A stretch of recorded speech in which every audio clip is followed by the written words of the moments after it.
Salam Bapak Ibu Saudara semua. Mari kita mulai ibadah kita dengan kasih Kristus. Kita akan mulai ibadah kita. Kita mengucap syukur kepada Tuhan Allah kita bahwa Dia sungguh baik untuk kita, selalu menolong setiap kehidupan kita. Oleh sebab itu mari kita serahkan hidup kita kepada Tuhan. Kita mulai ibadah kita. Kita akan mainkan pujian untuk Tuhan Allah kita.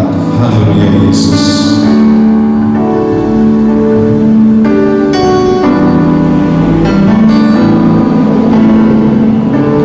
Saat ku menyembahmu, Rohmu bekerja. Saat ku memujimu,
Yesus.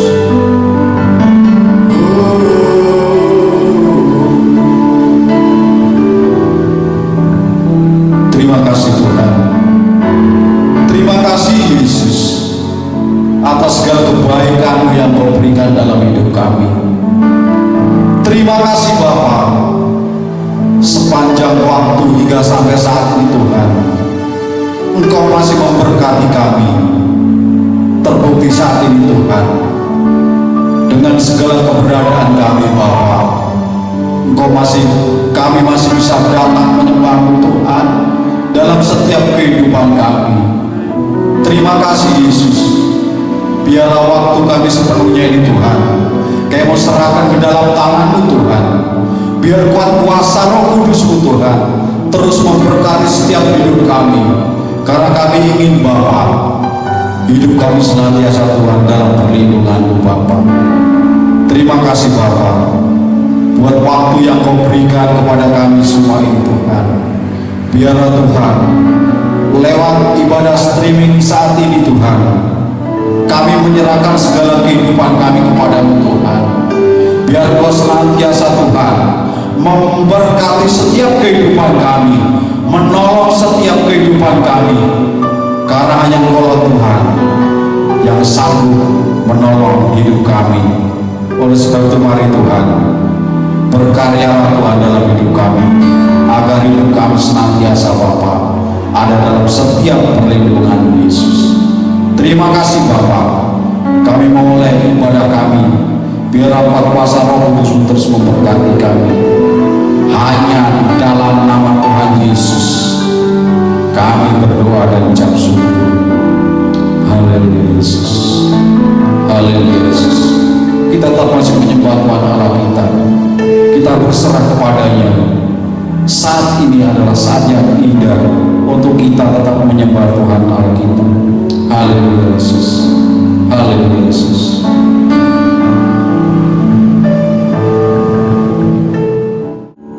Saat indah ku berhadapan denganmu, memandang wajahmu, Yesus kekasih jiwaku.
Menikmati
Haleluya, haleluya, haleluya. Segala puji syukur bagimu Tuhan Yesus. Sungguh Kau baik bagi kami.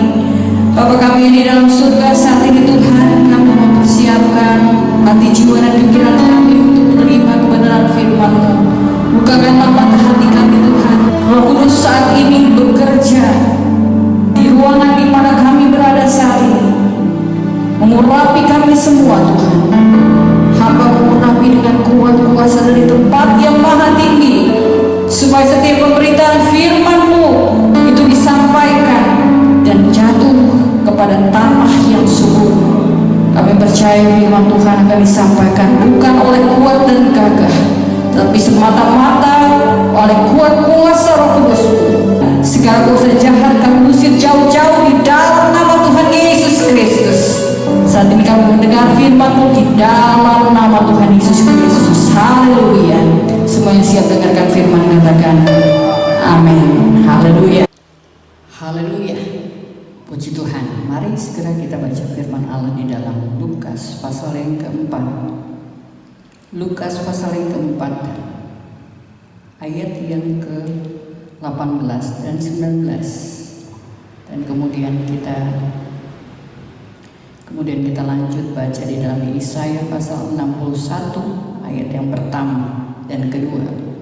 Roh Tuhan ada padaku, oleh sebab Ia telah mengurapi aku untuk menyampaikan kabar baik kepada orang-orang miskin, dan Ia telah mengutus aku untuk memberitakan pembebasan kepada orang-orang tawanan dan penglihatan bagi orang-orang buta, untuk membebaskan orang-orang yang tertindas, untuk memberitakan tahun rahmat Tuhan telah datang. Roh Tuhan Allah ada padaku, oleh karena Tuhan telah mengurapi aku. Ia telah mengutus aku untuk menyampaikan kabar baik kepada orang-orang sengsara dan merawat orang-orang yang remuk hati, untuk memberitakan pembebasan kepada orang-orang tawanan dan kepada orang-orang yang terkurung kelepasan dari penjara, untuk memberitakan tahun rahmat Tuhan dan hari pembalasan Allah kita, untuk menghibur semua orang berkabut.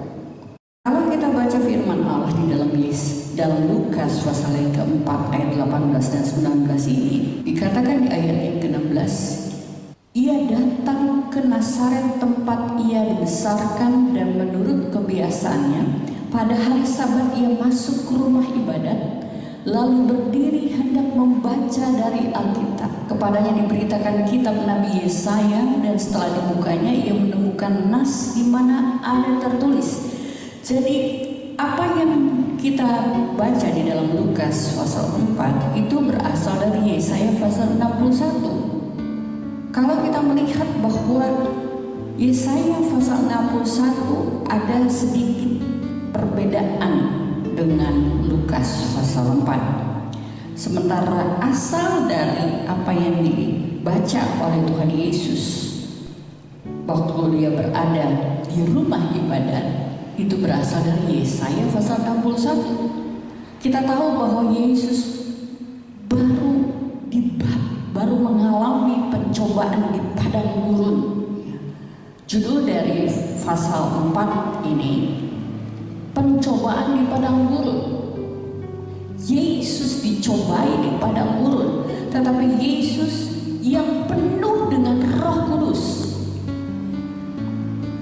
Karena pada waktu Yesus dibaptiskan oleh Yohanes dan kemudian turunlah dari langit burung merpati, Roh Kudus memenuhi Yesus setelah dibaptiskan dengan air, dan dia mengalami pencobaan, dibawa ke padang gurun oleh Roh Kudus. Jadi perhatikan bahwa Roh Kudus membawanya ke padang gurun. Padang gurun bicara mengenai persoalan yang berat. Yesus dicobai oleh iblis selama berpuasa 40 hari. Kita melihat ia tidak makan apa-apa. Sesudah waktu itu ia lapar. Baru bulan puasa berlalu. Lalu berkatalah iblis kepadanya, jika engkau anak Allah,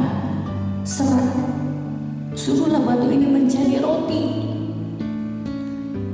Iblis mencobai Yesus waktu berada di padang gurun. Kondisi padang gurun yang panas terik luar biasa. Dan itu tentunya pada sementara Yesus sendiri sedang berpuasa. Orang yang sedang berpuasa menahan lapar dan haus di kondisi yang panas di padang gurun. Tentunya ditawarkan sesuatu yang menarik, tetapi Yesus yang dipenuhi oleh Roh Allah, yang dipenuhi oleh Roh Kudus, dia tahu menjawab apa yang disodorkan oleh iblis. 3 kali dicobai oleh iblis. Di dalam Lukas pasal 4 tadi ada beberapa hal yang perlu kita catat di sini. Dikatakan Roh Tuhan ada padaku oleh sebab ia telah mengurapi aku untuk menyampaikan kabar baik. Kepada siapa? Yang pertama-tama dikatakan kepada orang-orang miskin. Kepada orang-orang miskin. Ya. Mengapa orang miskin? Kalau di dalam Yesaya dikatakan orang sengsara. Pernyataan Yesus ini di dalam Lukas lebih menekankan kepada pekerjaan Yesus selama berada di dunia. Bentuk-bentuk pelayanan Yesus. Dia melayani orang yang miskin. Alkitab peduli dengan orang miskin. Ya. Tuhan kita peduli dengan orang miskin.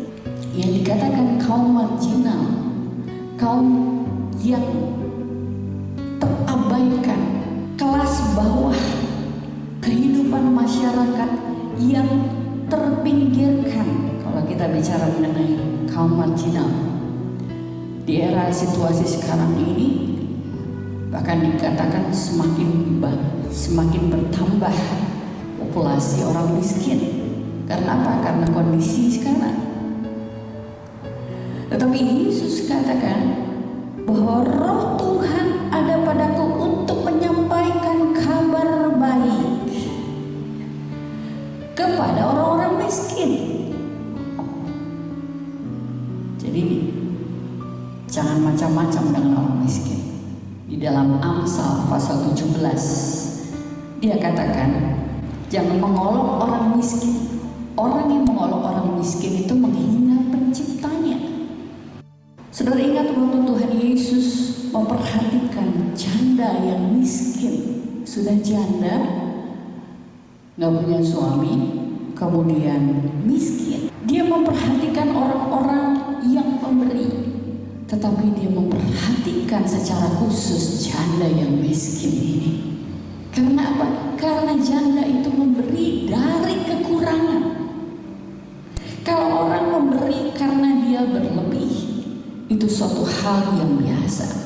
Tetapi memberi pada waktu kondisi susah, waktu kondisi tidak mampu, waktu dalam keterbatasan, tetapi dia dapat memberi, itu luar biasa. Hari-hari ini masalah yang dihadapi oleh bangsa kita banyak. Saya yakin banyak dari antara kita yang sekalipun dalam kondisi yang terbatas, terkena dampaknya dengan persoalan yang ada, tetapi bisa memberi. Rasanya bagaimana saudara? Kalau saudara punya segala sesuatu, saudara memberikan apa yang saudara punya, biasa aja. Tetapi orang yang tidak punya apa-apa, kondisi miskin, kategori miskin jangan main-main. Orang bilang, saya orang mampu. Mampu apa? Mampu bengong karena nggak punya apa-apa. Mampu apa? Mampu lapar.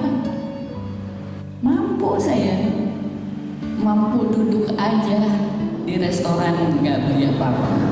Jangan mengolok orang miskin. Amsal 17 ayat 5 katakan, pemerintah akan memberlakukan new normal. Persembahan dari janda yang miskin itu tidak normal, karena memberi dari ketidakmampuannya. Tapi bahkan dia memberi semuanya.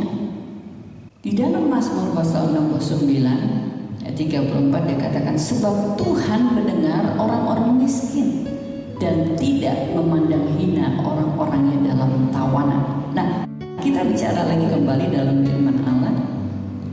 Dia mengurapi aku untuk menyampaikan kabar baik kepada orang miskin, dan ia telah mengutus aku untuk memberitakan pembebasan kepada orang-orang tawanan. Hal yang kedua, yang pertama tadi kepada orang miskin, yang kedua kepada orang tawanan, ada berita pembebasan. Dalam desa dikatakan orang yang terkurung supaya apa? Lepas dari penjara. Kalau kita memberitakan atau pelayanan tahanan, dan jangan bicara mengenai pembebasan, sementara di dalam firman Allah dikatakan berita pembebasan. Nah, bukan hanya orang-orang yang ditawan, yang terkurung secara fisik, secara lahiriah, tetapi ada banyak orang-orang yang sekalipun bebas secara lahiriah, tetapi dalam kondisi yang tertawan, merasa terkungkung. Kita hari-hari ini masih ada PSBB, masih ada pembatasan-pembatasan. Itu saja kita sudah bilang enggak, rasanya enggak deh.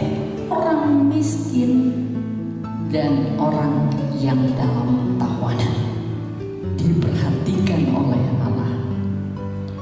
Di dalam Yesaya pasal 58 ayat 6, bukan ya, berpuasa yang kau kehendaki ialah supaya engkau membuka belenggu kelaliman dan melepaskan tali-taliku, supaya engkau memerdekakan orang yang teraniaya dan mematahkan setiap kuk. Ya, beban dosa, belenggu kelaliman yang semena-mena, memerdekakan orang yang teraniaya. Hal yang ketiga yang tidak terdapat di dalam Lukas pasal 4 secara khusus, tetapi di dalam Yesaya pasal 61, ia telah mengutus aku untuk menyampaikan kabar baik kepada orang-orang sengsara, orang miskin tadi di dalam Lukas 4, dan merawat orang-orang yang remuk hati. Yang ketiga adalah orang-orang yang remuk hati dikatakan dirawat. Ya. Kembali lagi firman Allah bicara mengenai hati. Karena Tuhan tidak melihat hanya yang kelihatan, tetapi yang tidak kelihatan. Hati bicara mengenai kedalaman yang tidak terlihat. Ada orang-orang yang menikah dengan orang yang secara fisik atau penampilan lahiriah biasa saja. Mereka katakan, misalnya orangnya cantik, terus menikah dengan orang yang biasa aja, nggak ganteng gitu kalau menurut orang kebanyakan. Mereka bilang, kok mau? Iya, karena dia orangnya baik hatinya. Nah, yang repot kalau orang yang udah tampilannya nggak ganteng, nggak cantik, tapi hatinya sama, ya. Merawat orang yang remuk hati, orang yang hancur hati. Waktu dia datang kepada Tuhan, Tuhan perhatikan. Tuhan dekat dengan orang-orang yang patah hati, orang-orang yang hancur hati. Mazmur pasal 51 ayat yang ke-19. Kalau di Alkitab digital bisa beda ayatnya ya, mungkin di ayat 17. Korban sembelihan kepada Allah ialah jiwa yang hancur, hati yang patah dan remuk tidak akan kau pandang hina, ya Allah. Kita datang kepada Tuhan dengan hati yang hancur, hati yang remuk. Tuhan mengasihi saudara dan saya. Waktu kita datang kepada Tuhan dengan hati yang sungguh-sungguh, kita datang kepada Dia dengan hati yang hancur, itu merupakan sebuah korban kepada Tuhan untuk memberitakan pembebasan kepada orang-orang tawanan dan penglihatan bagi orang-orang buta. Kita melihat pada bahagian ini, orang yang buta, kembali lagi, bagian dari orang-orang yang disepelekan. Orang buta itu tidak bisa melihat. Jadi ialah orang buta tidak bisa melihat. Ya. Murid katanya, ya. Terbang tinggi katanya. Kenapa? Karena tidak melihat. Nah, kalau secara rohani, orang yang buta secara rohani dibutakan mata hatinya. Dia tidak dapat melihat kebenaran, atau bahkan pura-pura tidak tahu mengenai kebenaran. Saya pernah menyampaikan berita hoax, ya. Tetapi itu karena saya tidak tahu kebenarannya. Tetapi setelah saya tahu dan kemudian menyadari, sehingga saya belajar. Agar apa? Agar setiap berita yang saya sampaikan kepada orang, maksudnya untuk menolong, ya, tapi ternyata salah. Waktu itu soal pengobatan tradisional, ya, tidak terbukti secara ilmiah. Nah, kemudian saya berusaha setiap kali menyampaikan, sekalipun maksudnya tujuannya untuk kebaikan, saya cari tahu dulu kebenarannya. Tadinya tidak tahu, tapi kemudian tahu. Tadinya buta, kemudian melihat. Roh punya cara kerja yang luar biasa. Dia sanggup membuat ketidakberdayaan menjadi suatu hal yang baik, yang dapat memuliakan Tuhan. Banyak juga hari-hari ini yang bicara mengenai chip, ya, microchip, dan dihubungkan dengan angka 666, ya, yang berada di dalam Wahyu pasal 13. Padahal di dalam firman Allah itu tidak dikatakan sesuatu atau benda yang ditanamkan. Hanya dikatakan mengenai tanda. Dulu orang bicara kalau yang namanya barcode udah dibilang udah 666. Nah itu banyak lagi, lebih banyak lagi informasi yang mengenai itu. Manusia seringkali menginterpretasikan sesuatu tanpa terlebih dahulu menyampaikan kepada Tuhan, bertanya kepada Tuhan, apakah ini yang Kau maksudkan Tuhan? Membebaskan orang-orang yang tertindas, orang yang tertindas tidak berdaya, macam-macam, gak bisa apa-apa, tapi dibebaskan. Karena apa? Karena Roh Kudus. Roh Tuhan ada padaku oleh sebab Ia telah mengurapi aku. Bicara mengenai urapan pada masa lalu, contohnya hakim yang akan dilantik, maka akan diurapi dengan minyak. Dan minyak tersebut adalah minyak yang khusus, bukan minyak sembarangan. Demikian juga waktu Roh Kudus dicurahkan, itu bukan sembarangan.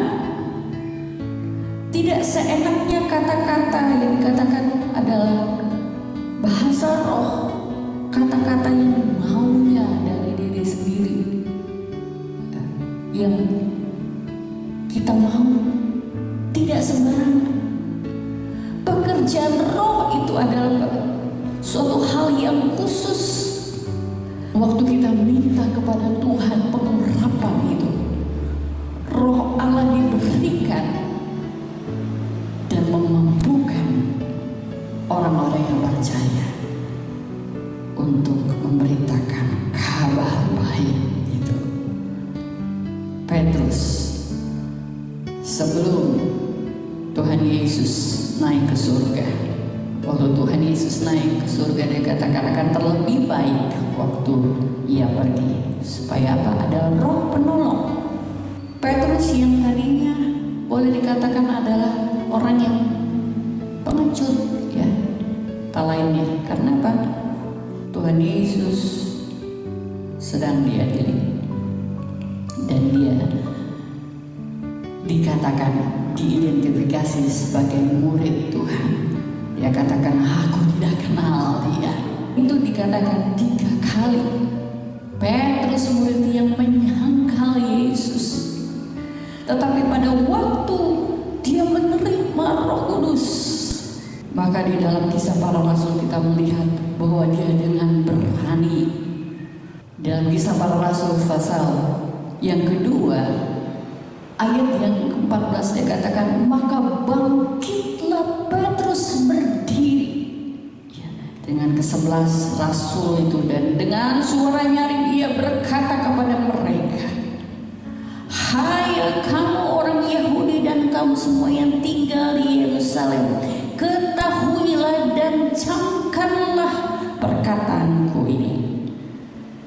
Orang-orang ini tidak mabuk seperti yang kamu sangka, kan hari baru pukul 9. Tetapi itulah yang difirmankan Allah dengan perantara Nabi Yoel. Petrus menjadi benar-benar yang Tuhan katakan, batu di atas batu. Inilah jemaat Tuhan berdiri. Tidak menjadi cemoohan waktu Roh Kudus memenuhi hidup saudara dan saya.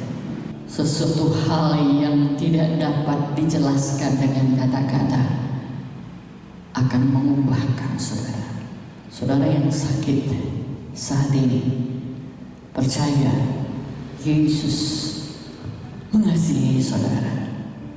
Saudara yang mengalami persoalan saat ini, percaya Tuhan mendengar, Tuhan mengetahui, dan Tuhan peduli. Saudara yang perlu sungguh-sungguh, kita sungguh-sungguh membutuhkan kuasa Roh Kudus ini. Karena tanpa kuasa Roh Kudus, mustahil kita melalui masa yang sukar. Roh Kudus yang akan memampukan kita. Biar Tuhan yang ada dalam hidup kita, dan setiap ada pujian yang mengalir, dan kita menjadi pribadi yang berkenan kepada Tuhan. Kita dapat katakan, Roh Kudus atas kehidupanku, hidupanku, hidupanku. Roh Kudus atas kehidupanku, Yesus kehidupanku. Waktu Yesus ada dalam hidupmu, Roh Kudus ada dalam hidupmu, Dia memenuhi kita, dan kita yang ada adalah kata haleluya, haleluya.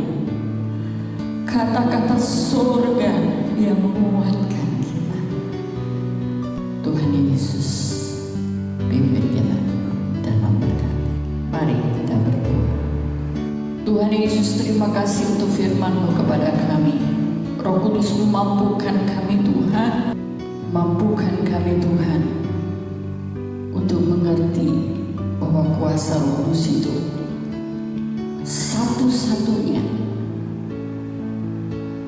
representasi Allah dalam hidup setiap orang yang percaya kepada Tuhan. Roh Kudus pimpin kami semua di dalam nama Tuhan Yesus Kristus. Yang perlu zaman kasih Tuhan saat ini, Tuhan jamah dan pulihkan di dalam nama Yesus. Kuasa Allah dari tempat yang maha tinggi mengalir dalam hidup kami, membaharui kami, menguatkan kami, memampukan kami untuk melihat kuasa Allah yang tidak terbatas. Terima kasih untuk firman-Mu Tuhan bagi kami. Terima kasih Roh Kudus. Di dalam nama Tuhan Yesus Kristus kami aminkan firman-Mu. Haleluya. Amin. Puji Tuhan, kita akhiri dan kita berdiri semua. Kita naikkan syukur bagi Dia. Tuhan Yesus sungguh baik. Haleluya. Ku naikkan syukur, ku naikkan syukur padamu Yesus. Ku sembah sujud kepadamu Tuhan, di hadapan tahta kemuliaan-Mu.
lewat lawatan firman-Mu. Terima kasih Tuhan, Engkau baik bagi kami Tuhan. Setiap hamba-hamba-Mu yang sudah berbagian dalam pelayanan pada hari ini Tuhan, baik hamba-Mu Bapak Selamat Supriyanto, juga hamba-Mu Agung, Tuhan berkati di dalam nama Yesus. Segala hal yang mereka lakukan bagi Engkau, Engkau yang ketahui, dan Tuhan berkati semua keluarga mereka di dalam nama Tuhan Yesus Kristus. Hamba-Mu berdoa bagi setiap umat-Mu saat ini Tuhan, yang menghadapi akan tayangan yang ada Tuhan, Engkau berkati setiap umat-umat-Mu yang sudah datang kepada Engkau Tuhan, sekalipun berbeda lokasi, tetapi kami percaya kami dipersatukan dengan darah Kristus. Kuasa Allah sanggup membawa kami Tuhan dalam persekutuan yang indah. Terima kasih Tuhan Yesus, terima kasih Tuhan.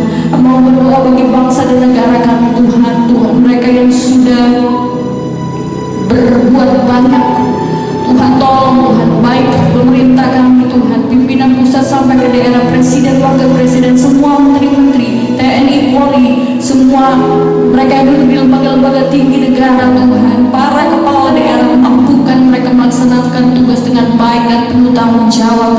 Tuhan, kami berdoa Tuhan khususnya menghadapi akan hari-hari ini Tuhan Yesus. Tuhan, kiranya Tuhan tolong akan new normal ini Tuhan yang akan dilakukan oleh pemerintah kami. Tuhan, mampukan akan setiap lapisan masyarakat dan bekerja sama agar menjaga satu sama lain. Dan kami yakin dan percaya kemampuan khususnya akan umat-umat-Mu Tuhan mentaati peraturan-peraturan yang ada, memampukan kami yang kudus untuk menjadi berkat bagi banyak orang, bagi banyak bangsa di dalam nama Tuhan Yesus Kristus. Kami percaya setiap doa yang diserukan kepada Engkau Tuhan sudah jawab di dalam nama Tuhan Yesus Kristus. Yang mengalami sakit penyakit dimanapun mereka berada saat ini Tuhan, Engkau sanggup menjangkaukan umat-umat-Mu. Engkau sanggup menjangkau setiap orang yang melihat akan tayangan ini Tuhan, ibadah ini mengikuti Tuhan. Engkau tolong apabila dalam kondisi yang sakit secara jasmani Tuhan, jamah dan sembuhkan di dalam nama Tuhan Yesus Kristus. Biarlah ada mujizat yang terjadi, dan kami berseru dan kami yakin Tuhan Yesus Kristus sudah disalibkan bagi kami. Setiap sakit dan penyakit sudah Tuhan tanggung di atas kayu salib. Penderitaan kami pun Tuhan sudah tanggung, membuat kami bersukacita di dalam Engkau. Tuhan, kami berdoa bagi setiap umat-Mu yang memerlukan jamahan kasih-Mu, baik dalam pekerjaan, mata pencaharian, ekonomi umat-Mu di dalam nama Tuhan Yesus Kristus. Tuhan pulihkan dan Tuhan berkati di dalam nama Tuhan Yesus Kristus. Mereka yang memerlukan jamahan kasih-Mu dalam hubungan rumah tangga, suami istri, antar orang tua, anak dan kakak adik, bahkan keluarga besar, Tuhan tolong biarlah ada persatuan yang besar, dan itu terjadi berdasarkan kasih Kristus. Terima kasih Tuhan, terima kasih Roh Kudus untuk hari ini kami boleh memuliakan Engkau, dan kami percaya hari-hari selanjutnya kami terus ada dapat memuliakan Engkau, baik di tempat ibadah, di rumah kami, ataupun di gereja, dimanapun kami ada. Sukacita dan damai sejahtera Allah menjadi bahagian setiap orang yang berhadap kepada Engkau. Terima kasih Tuhan,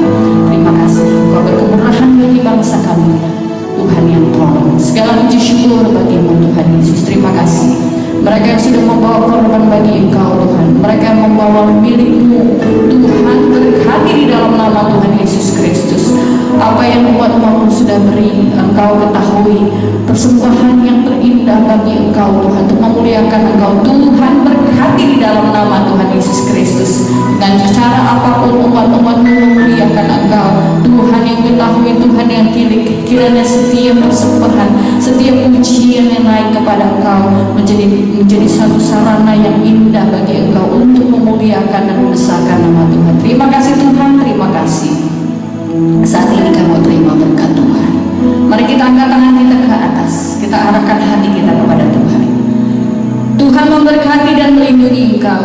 Tuhan menyinari Engkau dengan wajah-Nya dan memberi Engkau kasih karunia. Tuhan menghadapkan wajah-Nya kepadamu dan memberi Engkau damai sejahtera. Terimalah berkat dari Allah Bapa dalam surga, kasih dan kemurahan dari Tuhan Yesus Kristus Anak yang tunggal, persekutuan serta pimpinan dari kuasa Roh Kudus menyertai memimpin kita semua saat ini sampai Tuhan Yesus datang kembali, di dalam nama Tuhan Yesus Kristus. Haleluya, haleluya.